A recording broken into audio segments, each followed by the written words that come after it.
Welcome to PNW Prop Stars, the only Seahawks only gambling show in the multiverse. And I am your host, Clinton Bonner. Come on and find me on Twitter at Clinton Bon. I'm going to hop on over first to Adam. Adam, find him nowhere. Find him absolutely nowhere except for maybe on our YouTube channel, where Adam has been crushing it on youtube.com/Seahawkers podcast. Adam's joining us. He, of course, is the moneymaker. Damn it. How's this one go? What did I call you last time? You might as well just call me a giant loser because I was the one who sucked last week. I don't deserve the name, man. I don't deserve it. Yes, you do. It's 1 week. It's 1 week, man. The money line rainmaker from Montana himself. That's it. Adam Emmerich. And he chimed it already because he's going to do that thing. And of course, we are also joined by the Princetonian of parlays himself, Mr. Wilson Kahn, coming in from the East Coast. Boys, we're going to look back real quick, but emotionally, are you still riding the high of the victory versus Russell Carrington Wilson? Are you now turning the page mentally? Adam, how you feeling, dude? I would say I'm in the after effects of still riding high on that big win, but I definitely kind of more in relief mode because now I can just let it go. Russ is over there now. We played him. It's out of the way. And now it's on to the rest of our season, which with that win feels a little brighter. So yeah, feeling good about it. Nice. We got some chances. How about you, Wilson? How you feeling? You turn the page, you still riding the high, or why not both?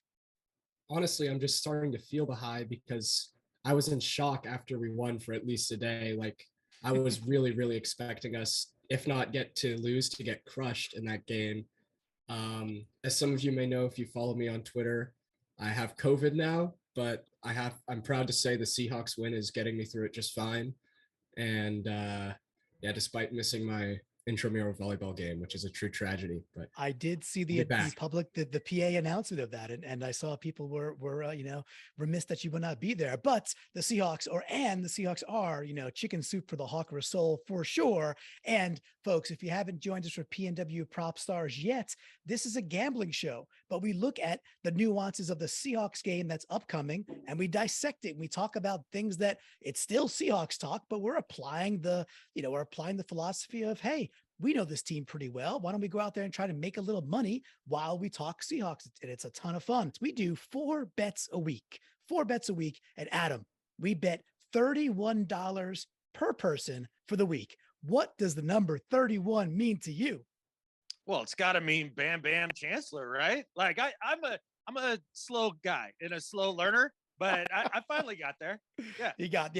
Week 1, we kind of blindsided you with that one. Week 2, you're on it. That's right. We bet $31 a week. And that's an homage to Bam Bam himself. Now DJ Dallas, by the way. So we take the $31, we splice it up 4 ways, and we could kind of show you what do we mean? Because we got last week's results. We got results from last week. And with that, the man, the myth, the Princetonian himself, looky here.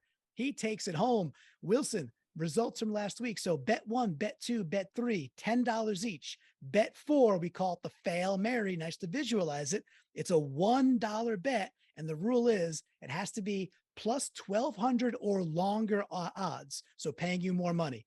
So we're all in for $31. Adam, we love the Geno. No interceptions. Me and you hit that out of the gate. The rest of yours. And by the way, to Adam's credit, you didn't know the rules fully last week. You didn't know you could go to negative numbers. So you took all positives, which definitely just literally by the, not the averages, but by the odds here, made it harder on yourself than it had to be. So now for week 2, I had a pretty good week. I'm happy with that. Geno -0.5. I loved teasing Seattle to get 4.5 and then take the money line. So tease that down and took more money like that one. Russ didn't come. Adam, you called this. Russ came nowhere close to scrambling for a touchdown or really scrambling at all in the game. So you got that one. The one we got to call out, obviously Wilson, he's wearing the crown. He is the PNW prop star for the week. I mean, some nice stuff. First play run, nails it. Geno under 207.5. After that first half, the kid comes through. It's looking shaky. It was looking shaky, but it doesn't even matter. It just doesn't matter because who the heck on week 1, the Oracle himself, the Fail Mary, Parkinson, anytime touchdown for the win. First touchdown of the career. Adam, how do you feel about sitting amongst greatness that we have here with Wilson? Well, I mean, I am humbled and honored. There's no doubt about that. But I am kind of perplexed at how a fancy pants Princeton college dorm has worse lighting than my solar powered hobo shack in the forest. That's something that I'm highly confused about. But the bets, though, I can't argue with that. I mean, the Parkinson play, I mean, just tip of the cap, bud. I mean, it was fun to see, too. I mean, to see him realize a little bit of his potential. I thought if it were to happen, it'd be just like a jump ball in the end zone. And it wasn't. It was a nice seam route, and Geno hit him. So congratulations to the Princetonian there, Wilson. Well played. Absolutely. Great job. So you are the reigning champion. So you were the prop star of the week, and you still are. That is you are retaining champion. So as we head into week 2, now we're all gunning for you. All right. So hopefully everybody saw the visualization. If you're watching this on YouTube, another reason to go watch it on YouTube in case you're getting this on audio. I can't describe all of this on audio. It would just take too darn long. So let's get to this week. So now we got Seahawks going up to Santa Clara. Whatever, like we do okay there anyway. We got Trey Lance in probably some more rain, whatever. Vegas has this thing, depending on what site you're on, between 8.5 and 9.5 points to the Seahawks. Pretty crazy. Wilson, you are the prop star of the week. You're going to get honors. What is your first down bet number 1? Where are you laying the lumber? Well, I don't think it was that difficult, Clinton, but you read my mind all the way. Right after, I think it was Sunday Night Football, or maybe it was Monday night, after the Seahawks win, I texted both of you. I said, you will not believe what the line for the 49ers game is at 9.5. So that's where I'm going on first down here. The Seahawks, listen, they're 17-3 in the last 20 games against the Niners. They're 15-7-1 against the spread in the Pete Carroll era against the Niners. And it's ridiculous, the consistent just overhyping of the Niners, and especially in games against the Seahawks. With the performance from Trey Lance last week, you really expect this team to blow out the Seahawks. It just doesn't make any sense to me, and I really feel very solid about this bet. So if all goes according to plan, should be a pretty safe one. But then again, my luck is destined to run out soon, so tread carefully here. And it feels like Vegas knows something, but maybe they just don't know Jack. We don't know. Adam, what do you got for your first bet of the week? Well, I hate to be a copycat, but man, that one, when you saw that number, how can you not go with, because it's Seahawks money line is just taking the points, correct? Am I right on that? Money line is you want them or to win the game outright. See, this is against the spread. Okay, cool. All right. So Seahawks money line is plus 320. So not only do I think that the Seahawks are incredibly underrated so far this year, but year in, year out, the San Francisco 49ers, the Santa Clara 49ers are so wildly overrated. I can't figure it out. They're good, once every 2-3 years? They had a good year last year. They're going to be dog crap this year. And I know you can't take a ton away from that monsoon game that they played, except for in the rain, in the sun, in the wind, in North Dakota, in California. It doesn't matter.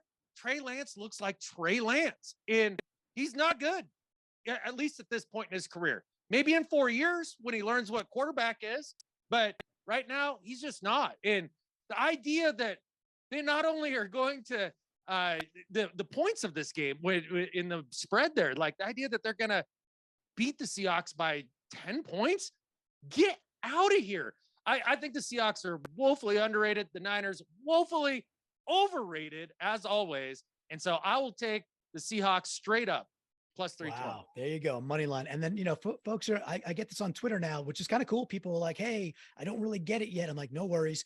This is a good example. Seahawks plus 320. We're doing $10 bets to keep the math simple.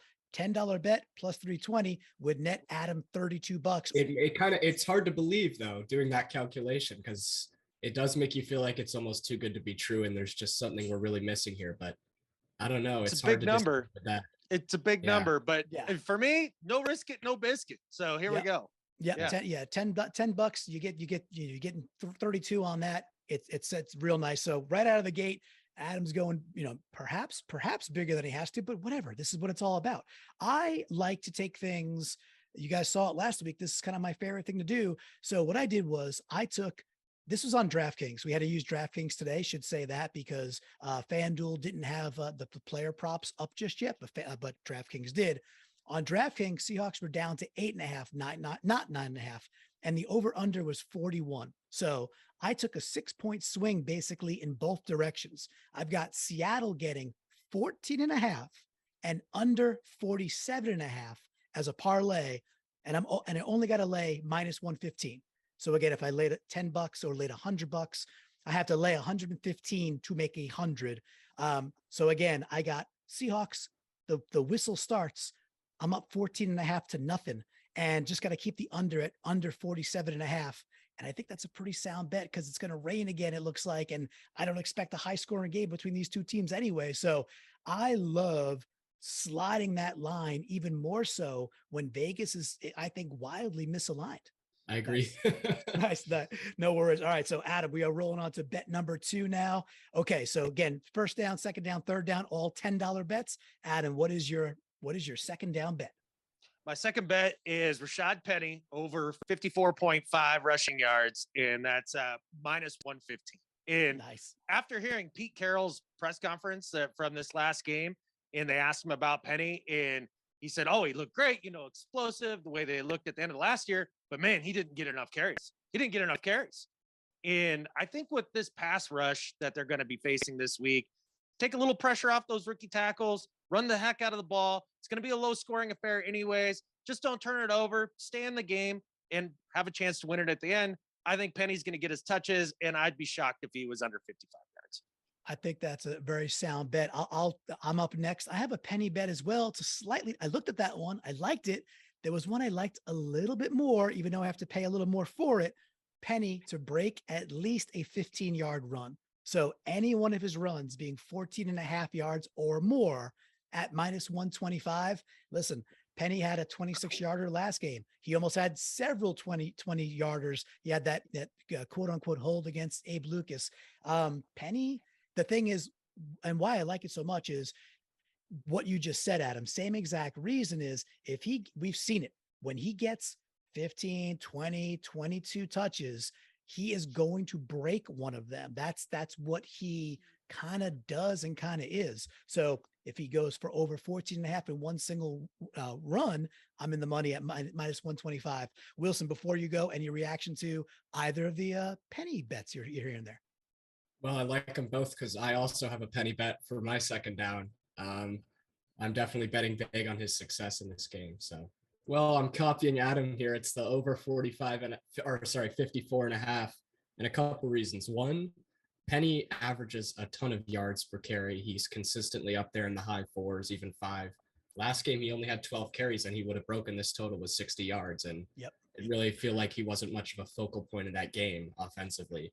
In a game with a big pass rush, like Adam said, where we're going to have to take pressure off the O-line, in a game where weather might be an issue.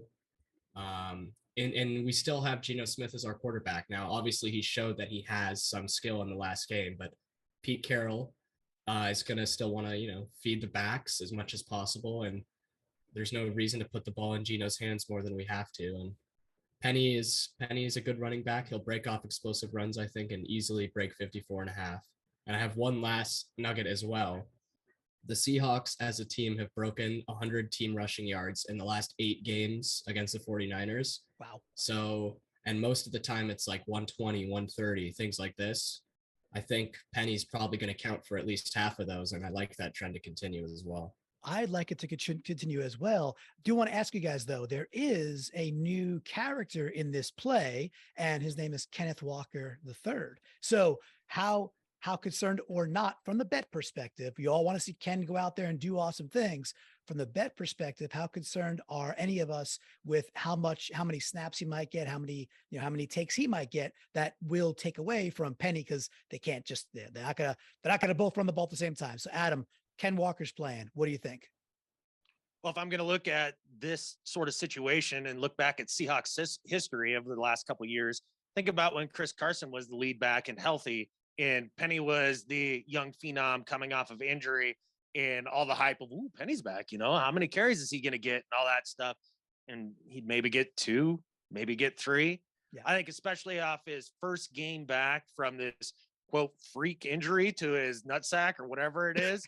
Like I think they're gonna, keep the carries down for him. So I don't think it's gonna cut into Penny's numbers too much in this particular game. Wilson, do you have the same nutsack feeling?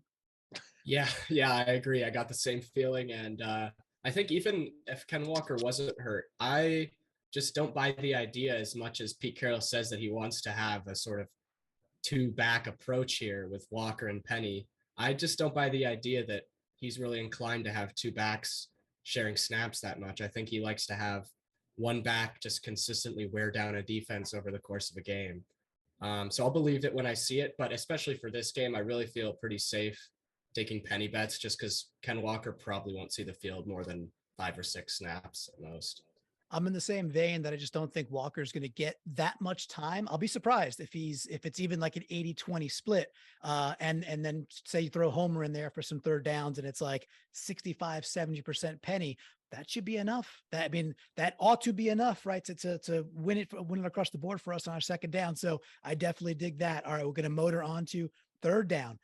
Guys, I don't know if you noticed in DraftKings, I'm not sure if FanDuel does it, but this was kind of cool. There was this whole head-to-head category, which is kind of neat. Yeah. So Adam's signaling, yeah, man, this is what I saw too. So I was like, oh, these are fun, right? These are just fun. And this is a entertaining show.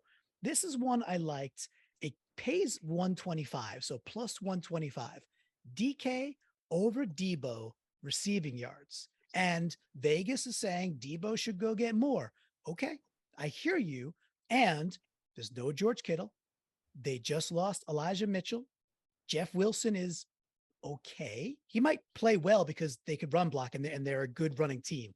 Like you could, Olandis Gary, great, right? You could plug dudes into these Shanahan systems and get yards. Fine. Debo is going to play a lot behind Trey Lance there. He's going to be a running back quite a bit this game. I don't think he's going to get that many receiving yards. And I just kind of like, DK had 7 receptions last game. Sure. A lot of them short yardage. That's all good. I kind of like DK to have a bigger day, 70, 80 yards potentially. And if you're going to give me 125, I think it's a decent roll of the dice. Wilson, what do you think of the, DK over Depot receiving yards? Yeah, I think especially with Lance at quarterback, I like this bet. I think if Jimmy G was under center, I'd have more questions just because Sure. Debo has fared decently well against us since he's come into the league. Yeah, I think the Seahawks are still really looking to get DK going. I don't think they're going to shy away from that. And he has had some serious success against the Niners in the past. Their secondary is sketchy. I think that's a good bet. I tend to like it. Adam, any takes before we go back to the Princetonian for his third? Oh, I just echo Wilson. I mean, the fact that Trey is the quarterback, I mean, he's not going to consistently get Debo the ball down the field. Now, maybe they'll have a bunch of little shovel passes and things like that count as receptions, but running back Debo Samuel, because that's what he is. He's this era's Marshall Faulk. And if he could just accept that and be great, his career would probably be better for it. But yeah, I just don't see him being targeted downfield all that much. And DK has really been Geno's security blanket. You think about last year, DK's targets and everything went up when Geno came into the game. And, this first game out of the gate, he targeted DK more than he did Tyler. So I think it's a solid bet, especially with plus odds. You bet. The one part, I like the plus odds. The one thing that does scare me is Debo escaping to the flats or Debo getting screens, because it didn't seem to matter that Russ Wilson was back there, because all of a sudden little things to the little things to the flats and screen game work, and all of a sudden that we didn't see for a decade. So a little bit of a head scratcher. So there's some risk there, but that's why Vegas is paying you the 125. All right. Over to you, Wilson, for your third down bet. What do you got? Well, I'm taking a little bit more of a risk than I did last week with my third down bet. A lot more of a risk, actually. I'm riding the Hawkra into this game. My brother and my dad are going to be there. So hoping they can bring a little Hawkra for me to the stadium as well. Hopefully they don't get rained on too much. But yeah, so I'm taking a very curious bet here that I'm kind of second guessing now, but I'm going anytime touchdown, Seahawks defense, 800 plus 800. Ooh. And the reason is it's a wet game. So the ball, if we're talking about a fumble here, ball can slip out pretty easily. But the main factor is Trey Lance at quarterback in those conditions. I think he might feel pressure to take some chances in this game. I don't think any quarterback is, completely insulated from the noise. And the fact that Jimmy G has just signed a contract and is sitting right behind him. I think also he's just not very good, so he's liable to just throw an interception on a pedestrian type of play anyways. Hey, Mike Jackson, pick six. I think it's worth taking a shot on when you've got a really sort of questionable offensive opponent. So yeah, that's my reasoning. I think Wilson's on a bit of a heater, feeling that juice after becoming the prop star for week one. Adam, before you give you week three, what do you think of Wilson's third down play there? I think it's fairly solid. I really like the rationale because of the conditions for the game too. Sure. Also, yeah, it's been kind of the thing that Trey does throughout his career to this point is he's going to give you the ball once. And now, can you score off of that?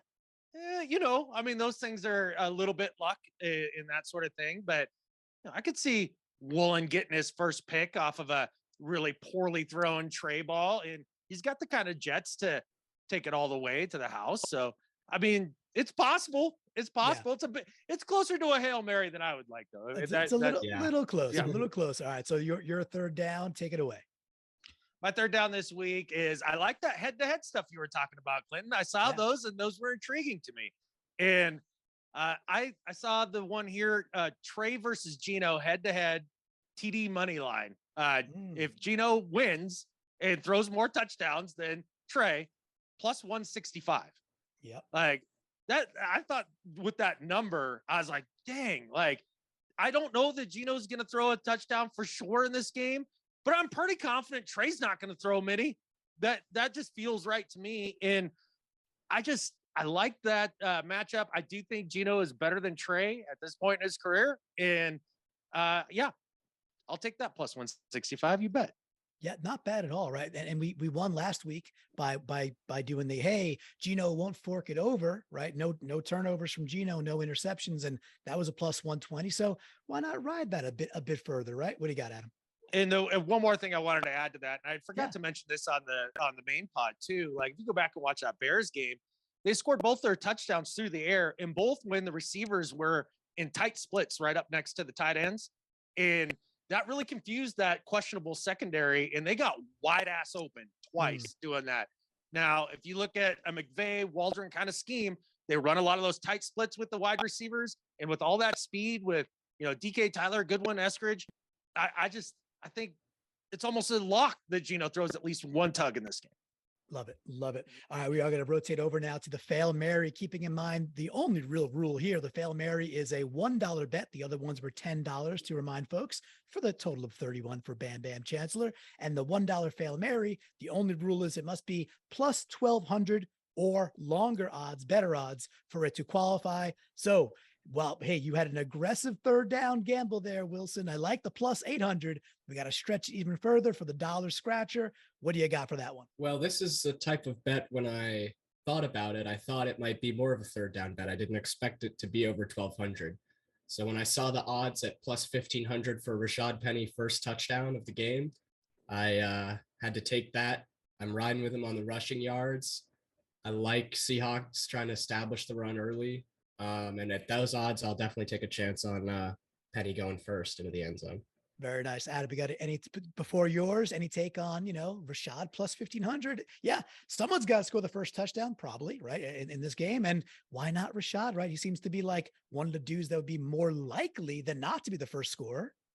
Oh, 100%. I mean, heck, for those kind of odds, I'll take that if I was Wilson there. I mean, it makes a lot of sense because just as you pointed out, Clinton, I mean, the odds of it being Penny scoring the first touchdown, at least for the Seahawks. But I think also for the game, just because I think that Niners offense is going to struggle. I think that's awesome, man. That's a solid one. I'm a little jealous.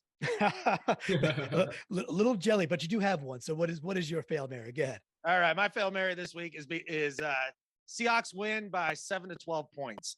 I don't think they're going to blow them out by like 20.